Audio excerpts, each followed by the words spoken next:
Jamur ada di mana-mana. Kamu mungkin pernah lihat ada kapang di lemon dalam kulkasmu. Ya, itu jamur.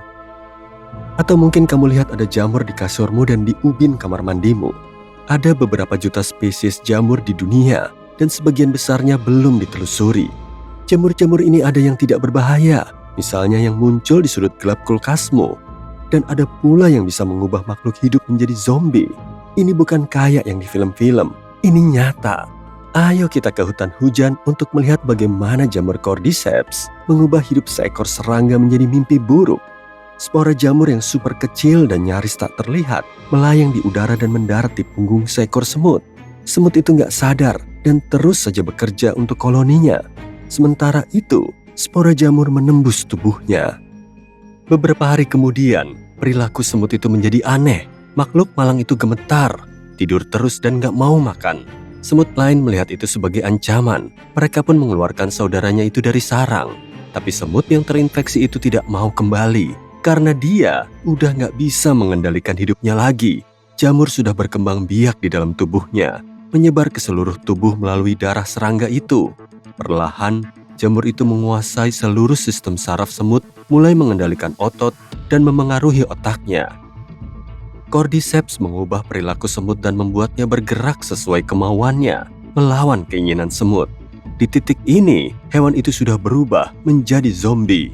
Dia berjalan sendiri di hutan dan mencari tempat tinggi.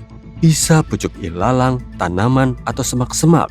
Kemudian, semut itu naik ke ketinggian sekitar 25 cm dan meraih batang tanaman dengan rahangnya.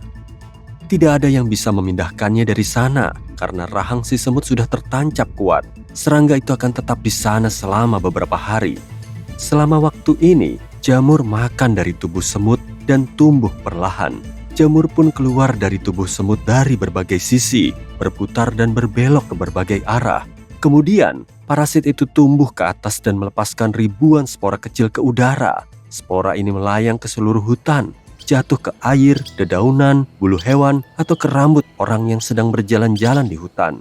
Di sebagian besar tempat ini, jamur tidak bisa bertahan hidup, tapi beberapa di antaranya akan mendapatkan inang. Spora bisa jatuh di semut pekerja, dan begitu jamur itu mendarat di atasnya, siklusnya pun berulang lagi.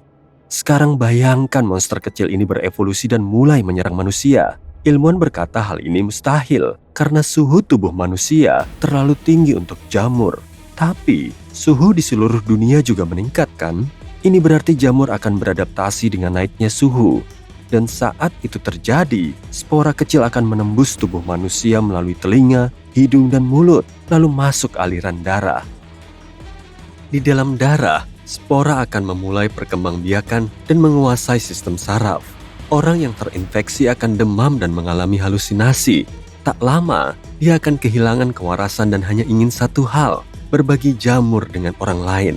Kalau jamur itu bisa membuat semut berpegang erat ke rumput dengan rahangnya, maka ia bisa mengendalikan otot manusia dan bahkan meningkatkan kekuatannya. Tapi orang yang terinfeksi tidak akan menyerang orang lain. Dia akan memanjat ke atap rumah, bangunan, atau pohon dan akan tertidur selamanya. Sementara itu, jamur akan bertunas dan melepaskan sporanya. Angin membawanya menyebar ke seluruh dunia. Selama minggu pertama penularan, saat orang-orang belum cukup siap, jamur akan menyebar dengan cepat dan mengambil alih dunia. Sisa-sisa orang yang selamat dan berhasil menghindari kontak akan bersembunyi di bawah tanah dan membangun bunker. Masker gas akan lebih bernilai daripada emas. Tapi saat orang sadar bahwa kelangsungan hidup umat manusia itu lebih penting daripada bisnis, masker gas akan tersedia secara publik. Walau kedengarannya ironis, semua ini adalah kabar baik. Karena kamu nggak perlu lagi kabur dari orang yang terinfeksi dan melawan mereka. Kota-kota akan memberlakukan zona karantina. Orang akan tinggal di dalam gedung dengan sistem ventilasi udara yang kuat dan hanya keluar dengan memakai masker gas. Kalau ada yang tahu dirinya terinfeksi, dia akan memberitahukannya ke polisi dan meninggalkan kota itu. Mereka akan mendapatkan persediaan makanan dan keluarganya akan diberi izin untuk bisa bersama mereka dengan memakai masker gas sampai orang yang terinfeksi itu tertidur. Akan ada jamur di mana-mana kamu akan melihat tanaman jamur besar tumbuh di atap-atap dan dinding bangunan. Udara akan seperti kabut karena pekatnya spora. Tapi itu tidak berbahaya kalau kamu pakai masker gas. Kiamat zombie akan tenang dan sunyi. Tapi dunia akan tetap sulit. Bukan karena jamur, tapi karena manusia itu sendiri. Banyak kota akan hancur. Anarki akan menguasai dunia. Penjara dan perampok bertopeng gas berkeliaran. Makanan akan sulit didapat. Listrik tidak akan tersedia setiap saat, tapi cuma beberapa jam setiap harinya.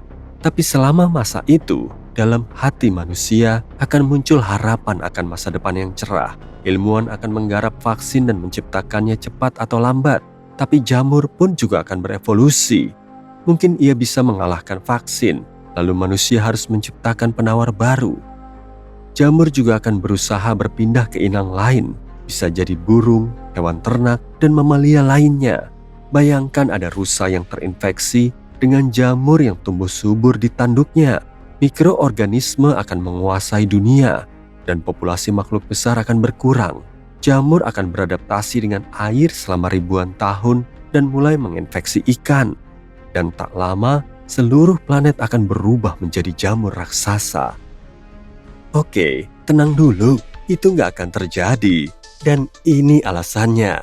Cordyceps sudah menghabiskan jutaan tahun evolusi untuk beradaptasi secara khusus dengan tubuh semut yang dingin. Gak kurang, gak lebih.